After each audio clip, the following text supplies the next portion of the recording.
I think it's like anything in life. I think, you can make 1,000 small wrong decisions and go out of business, or you can make 1,000 small right decisions and they all add up. Some are luck, some are well thought, some are listening to employees and, taking advice from other people.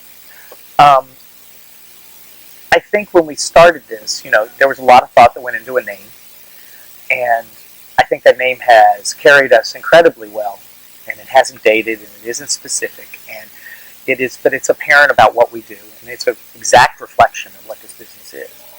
So that's very important, obviously, coming up with the right name for a business. I also think you build your business based on reputation, and not so much as to what's in your shop. That's absolutely important. And I mean, we are a shop full of things you can't find anywhere else. People say it all the time. You have to keep it incredibly well merchandised so people want to keep coming back. It's not as much a tourist town as, say, some of the stores in St. Michael's, which can just sell the same things over and over again because they have a different crowd every weekend. We see the same people in here, every couple of weeks. They bring friends from out of town, but they're in here enough that it needs to change.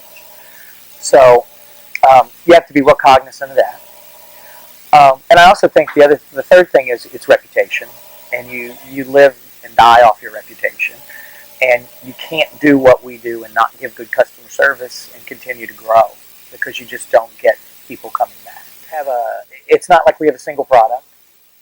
It's not like we make a single product and only sell it to wholesalers.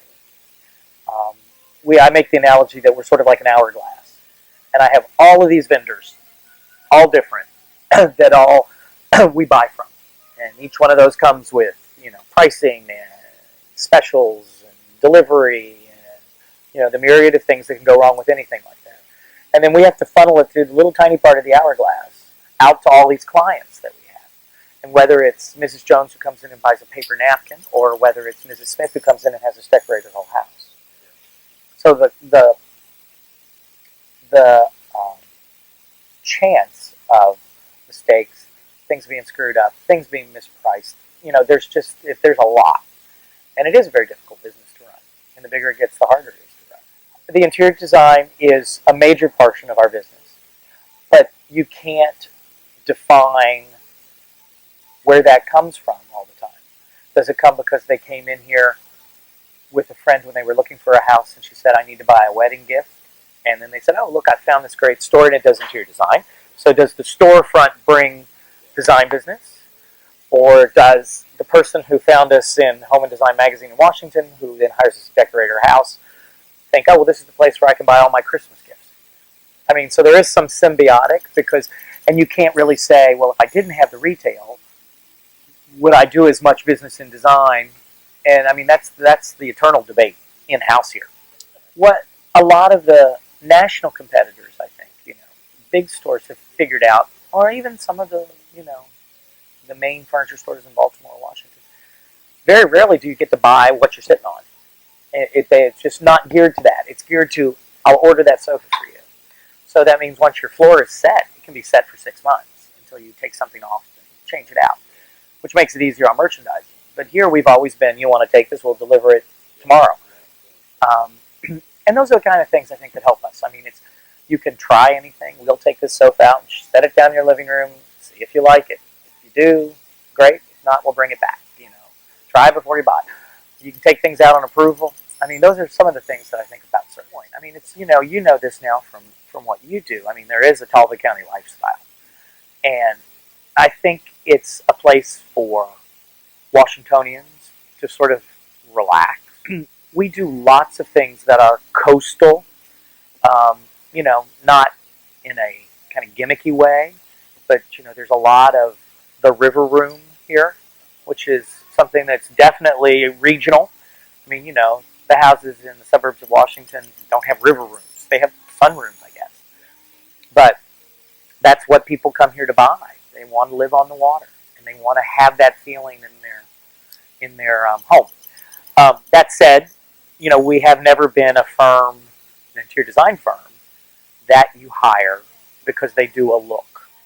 I mean, and there are plenty that are like that. There's somebody, you want a yellow house, I can tell you the designer that is because that's what she does. we tend to be the opposite theory, and the opposite thoughts have always been our job is to give you the best version of the house that you're looking for. So we're sort of there to guide you, you know.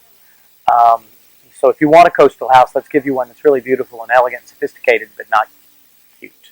And or if you want a very traditional home, let's try to give you one that's up to date, really to speed. If purple's your favorite color, it's our job to try to figure out how to give you a beautiful house that doesn't look like Barney. You know what I mean? Yeah. So. And that's always the kind of firm we've been. And myself and the designers who work here, that's really how we approach everything. The business is fun, don't get me wrong.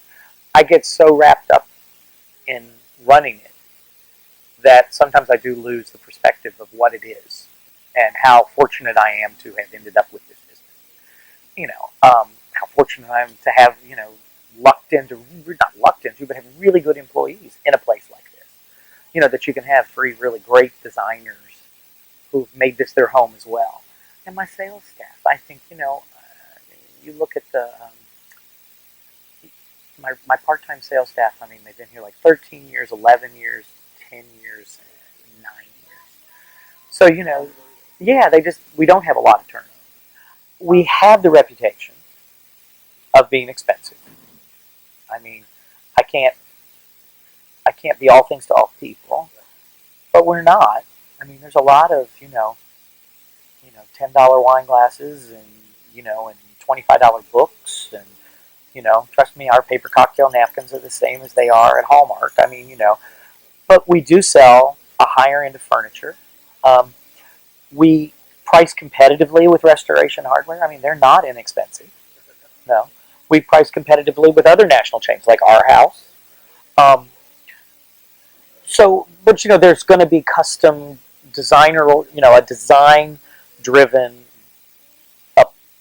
furnishings in here that you're not going to see at Restoration, and you're not going to see at Our House, that are really hard to find in a retail showroom anymore. I mean, those stores just don't exist anymore. I have a business manager who's been trying very, very hard for me to sort of not micromanage everything. But I think that is the problem of every entrepreneur. When your business gets to a point, you have to let go if you want it to grow some more. But at the same time, you have this fight because it wouldn't have gotten here if I hadn't done this. So who are you to tell me that I should do something differently? There aren't a lot of things that I would say, I wouldn't toot my own horn and say, I do this well.